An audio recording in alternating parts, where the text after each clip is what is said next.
Hi everybody, guess what today is? If you said Christmas, you're wrong. Happy Halloween everyone. This is meteorologist Terry Swails. I'm sitting in front of all the candy here for the trick-or-treaters. I'm assuming you can see that. And I've been testing them one by one. And believe you me, I got a pretty good buzz going here this morning. So if I race through this a little faster than usual, you'll know exactly what's going on. Let's talk about our storm system here that's passed across the Midwest over the past 24 hours. This is a big deal for us in the Quad Cities because before midnight last night, we picked up 1.6 inches of rain. More has fallen since that time. By the way, that was the cat which just fell off the counter. 1.6 inches of rain was the all-time record for the date yesterday, the 30th. So a nice rain, more to come out there. In fact, it's happening right now, and it's all thanks to this storm, which continues to move across the Midwest. You can see still some enhanced clouds around, which indicates that there's plenty of precipitation ongoing, and the actual system is now on the move, heading to the northeast. And while we've had several rounds of rain here, the last is now heading up into eastern Iowa and western Illinois. So this is what's known as a deformation band. It's on the backside of a low pressure, which is heading up into the Great Lakes states and rapidly deepening. And so this will be the key to what happens around here as far as the trick-or-treat forecast is concerned tonight.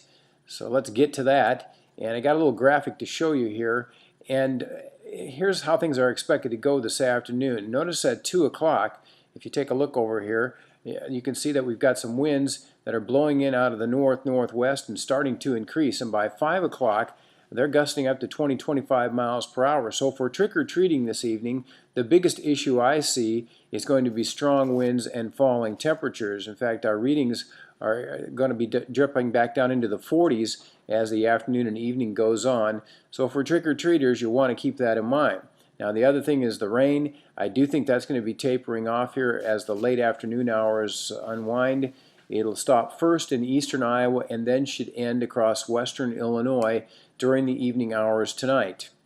So at 5 there could still be a few showers around, especially along and near the Mississippi River. Pretty well done in Iowa. And then off to the east, it does appear that the bulk of the rain will be over with in western Illinois by 6 or 7 o'clock. So there could be a couple of hours in there in Illinois where it's going to be a little bit dicey tonight. And the temperatures definitely going to be cool. But I do think things will be improving substantially here as we go through the evening hours tonight and the storm pulls away from us. Now I wanted to take you out to November 20th. If you were on here my page a couple of days ago, I showed something here from the CFS V2 which had some warm temperatures across the country as we got towards Thanksgiving. Well, today the model has just done a complete flip-flop on that, and now you're looking at temperature anomalies on November 20th. And notice the cold air that's shown building across the country. So that's just complete 360 degrees from where this thing was not too long ago, and now it's starting to show the NAO going negative, the AO negative, and the PNA was pretty much neutral. So it's thinking now colder weather coming here as we get towards the end of November, and we shall see on that. But it was interesting to see how it had really turned around. It also shows the 500 millibar anomalies here on the ensemble charts. This is the 22nd through the 27th, a broad trough across the north-central United States. And that would indicate that the cold air has pressed south into the Midwest, and any storm systems moving along that would have the potential to produce some snow. And sure enough here, the snowfall ensembles do show quite a bit of snow around just in time for Thanksgiving across the north-central U.S. No guarantees on that, obviously, especially since things have really flipped here in the past couple of hours, so no consistency on the models. But that's the latest trends out there for today. So for now, that's all I have for you. I hope you have yourselves a terrific Halloween, and as always, roll weather.